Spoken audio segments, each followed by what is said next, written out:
Welcome to this edition of Trading Bits and Bytes. I'm Susan Littlefield. Lots happening this week. Not only the weather causing for a slowdown in harvest all across the upper Midwest, but of course the WASDE report came out and a supply and demand report for the livestock as well.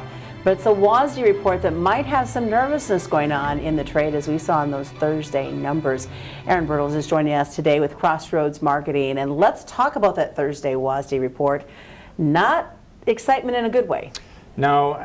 You have we've had these subsequent reports for the last 2 months, and you knew coming into this that there just wasn't a lot of harvest done yet. And so that was the tough thing to really judge here. Everybody's expected the yields to come down, but going in, they just don't have a lot of information coming into this because we're only 15% harvested as of Monday, and they take this information from a couple of weeks ago to put into this report. So it's a tough one to really see them adjust a whole lot. Historically, they haven't adjusted it a lot. But people's expectations coming into this, just because of the way the crop got planted, has been that we're going to see this big reduction at some point. And now essentially they've kicked the can down the road a little while longer. So you talk about kicking that can. Are we looking at December, January 2020? It's tough to say. It depends on which thing you think needs to be adjusted the most. Is it yield? Is it harvested acreage? Is it because of this storm, the damage that might come from that? All those things, the information is going to come at different timetables, right? And there is still just the fact that maybe the yield is what it is. We had a yield last year, it was a 176. This is already, well below that. It's just not the 10 to 15% below that total that a lot of people are expecting to eventually see. And again, this goes back to what we saw in the stocks report.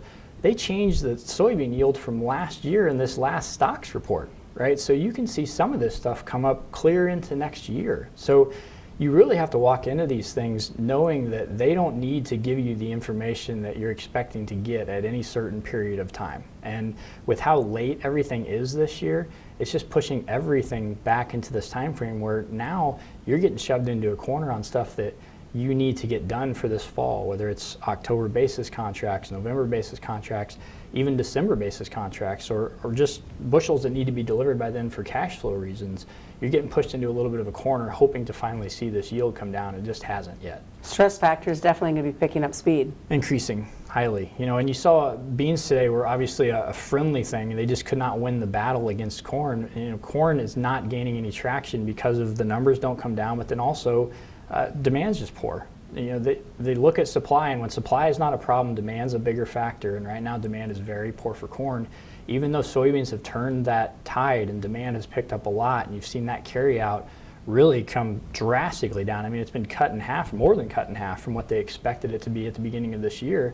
And it just can't seem to quite win that battle because of all the other big negative factors that we have out there, with not getting a trade deal done with China, and really the fact that even though we're still at a 470 million, or we're at a 470 million carryout, but that's still pretty large historically, right? I mean, it's definitely cut way down and demand has picked up, but it's still a decently large carryout. And the pressure's there to keep this harvest going, even though right now combines are sitting idle all over. That's the one big factor to me moving forward. This report is what it is. It was friendly for beans. It was negative for corn.